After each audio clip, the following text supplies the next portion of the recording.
Débora dos Santos, uma mãe de família, dois filhos pequenos, casada, sem nenhum antecedente criminal. Hoje, Alexandre de Moraes votou por sua condenação. Na dosimetria, pede 14 anos de prisão para Débora dos Santos. Parece proporcional a pena de 14 anos para uma mãe de família sem qualquer antecedente criminal, sem qualquer comportamento violento, sem nada na sua trajetória prévia que indique que ela representa um perigo para a sociedade. Parece proporcional. Uma mulher que apenas usou batom para escrever uma frase que foi proferida pelo presidente daquela Suprema Corte. Do ponto de vista político, isso também é insano. Do ponto de vista da lógica de pacificação nacional, isso também é insano. E explico. A mensagem que o Supremo Tribunal Federal está mandando é a seguinte: olha, se você se radicalizou, não tome meias medidas. Porque nós vamos destruir tua vida se você usar batom para escrever uma estátua. Sobrou o que depois disso? O Brasil não tem pena. Sobrou o quê? Então, se o cidadão radicalizado sabe que qualquer ato dele de protesto, mesmo o simples ato de usar batom para escrever uma estátua, vai gerar 14 anos de prisão, talvez nós vejamos uma proliferação de gente maluca, de tios França ainda mais violentos, de gente disposta a ir pro tudo ou nada. É isso que quer o ministro Alexandre? Eu não consigo acreditar. Eu não quero acreditar que um homem que fez sua carreira no Estado, pelo Estado, dedicou sua vida ao Estado, esteja desejoso de tacar fogo no país, de criar homens-bomba, de botar gente em desespero absoluto. Porque a mensagem que se passa com esse tipo de sentença para uma mãe de família sem antecedentes criminais, repito, sem qualquer traço de comportamento violento anterior, nada, zero, 14 anos de cadeia. Volto um pouco no raciocínio para refletir sobre os jovens que estão em rede social. Esses se radicalizam muito fácil, não tem experiência de vida, não tem noção de realidade. Qual que é a mensagem que nós estamos mandando para esses jovens? Não haverá compaixão nenhuma. Se for protestar, vai pro estouro, porque ferrado você já tá. Tua vida já vai acabar. Não é só a pena de restrição da liberdade, também é uma pena pecuniária, multimilionária para todos os envolvidos. Qual é a mensagem que o Supremo quer passar para a sociedade brasileira? Qual é o tipo de diálogo que está se estabelecendo a partir desse processo? A mim me parece muito claro. O diálogo é: vocês não têm o direito de protestar de nenhuma forma contra as autoridades constituídas. Nós enquadraremos qualquer tipo de comportamento mais exaltado em ruptura violenta do Estado de Direito. E esse é um problema muito sério para o Alexandre e seus defensores. Explicar que no 8 de janeiro de 2023 teve uma tentativa de ruptura violenta do Estado de Direito.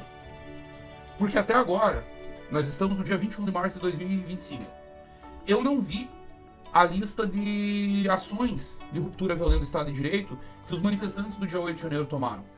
O que rompeu com o Estado de Direito efetivamente no dia 8 de janeiro? Aonde houve a ruptura? Alguma autoridade foi presa? Eu fiz uma pergunta no meu texto, tá lá no Twitter, tá publicado lá, tá no meu Facebook, tá no canal aqui, e a pergunta segue sem resposta há quase 3 anos já. O ministro Flávio Dino estava em Brasília. Era a autoridade máxima que estava lá. O presidente Lula, convenientemente, arrumou uma agenda às pressas que não estava em nenhuma agenda presidencial durante a semana e viajou para Araraquara, no 8 de janeiro. Mas o ministro Flávio Dino estava lá. Num determinado momento da cobertura da Globo News, eu sei porque eu acompanhei, foi informado que ele estava lá. Ou seja, a informação era pública. Aqueles militantes que queriam a ruptura violenta do Estado de Direito não cogitaram de prender o ministro? Não passou pela cabeça de ninguém? O ministro estava na esplanada dos ministérios, estava perto.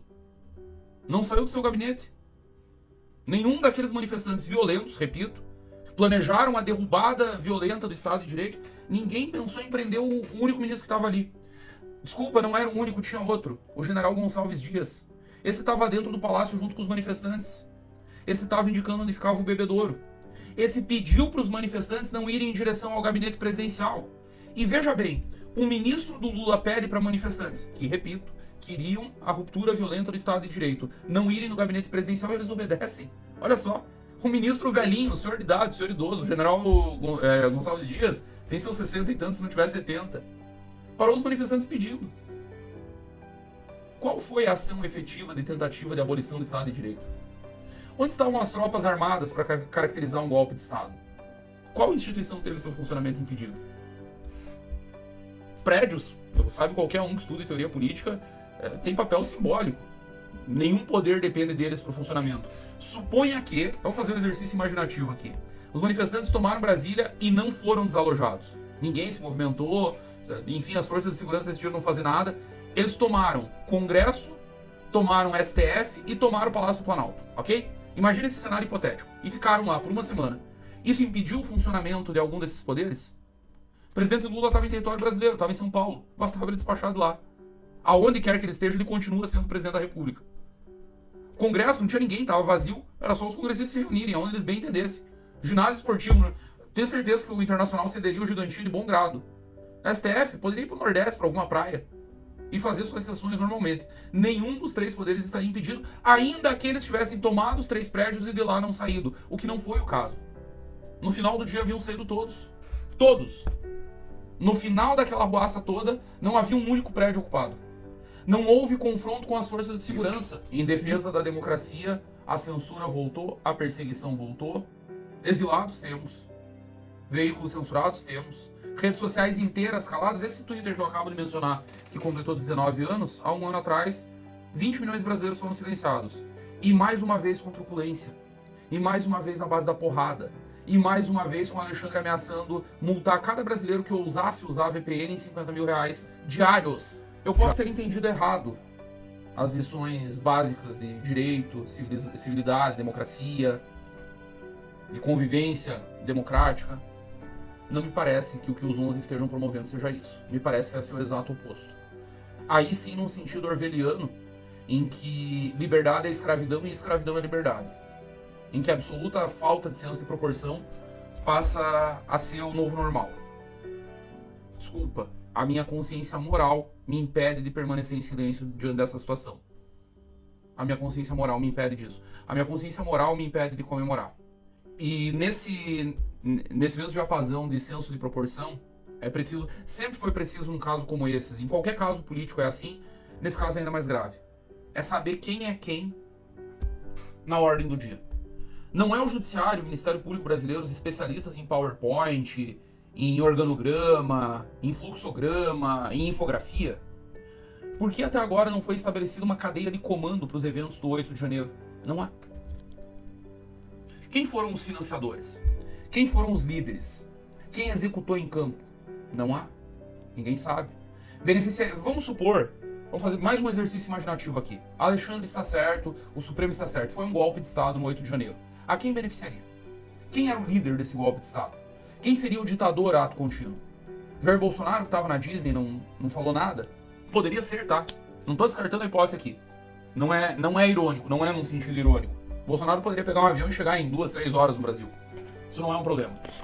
Mas era ele? Se era ele, com base em que prova?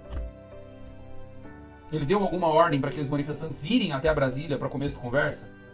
Ele pode ter dado ordem secretamente, beleza. Não? Que publicamente nós sabemos, não deu. Publicamente, ao contrário, me marcaram no meu texto que viralizou, ele disse: o Brasil não acaba dia 1º com Lula tomando posse como presidente. Terrorismo não vai resolver nada. A manifestação pública vai no sentido, ainda que frágil, continua a minha crítica, tanto que eu não mudei o texto, e não me desculpo por ele. A minha crítica permanece a mesma. Jair Bolsonaro foi omisso. Como o maior líder da direita do Brasil, era obrigação moral dele falar firme e duro e dizer pra essa galera: voltem pra casa, saiam das portas de quartéis, não acreditem que vocês vão conseguir derrubar o presidente se vocês forem em Brasília e promover um quebra-quebra. A obrigação era dele. Ele era o líder maior da direita, não fez. Mas ordem, efetivamente, articulação, participou de algum modo, ajudou financeiramente, desenhou aquilo ali para que aquilo acontecesse se ele tomasse posse? Tem alguma prova? São perguntas sem resposta. O fato é que um bando de coitados, volto a repetir, nós não temos cadeia de comando. E aí nós temos que ver a cabeleireira levar 14 anos, porque as penas são Ctrl-C, Ctrl-V, porque os processos são Ctrl-C, Ctrl-V, porque não há individualização da conduta. E não havendo individualização da conduta, tá mais do que claro que os processos não são justos. As pessoas, todos se defendem dos mesmos crimes, das mesmas acusações que advogado que conseguiria defender. E olha que eu sou crítico dos advogados que estão na causa do 8 de janeiro. Tem advogado que tá ali para lacrar, tem advogado que tá ali para ter seguidor em rede social, para ganhar alcance, para talvez no ano que vem buscar um mandato de deputado. Isso ficou claro, inclusive, no caso do Daniel Silveira. Não há chefe, não há hierarquia, não há líder, não há pauta, não há beneficiado, não há movimentação de tropas. É um golpe único na história da humanidade. Nunca antes na história do mundo houve um golpe como esse. Provavelmente nunca mais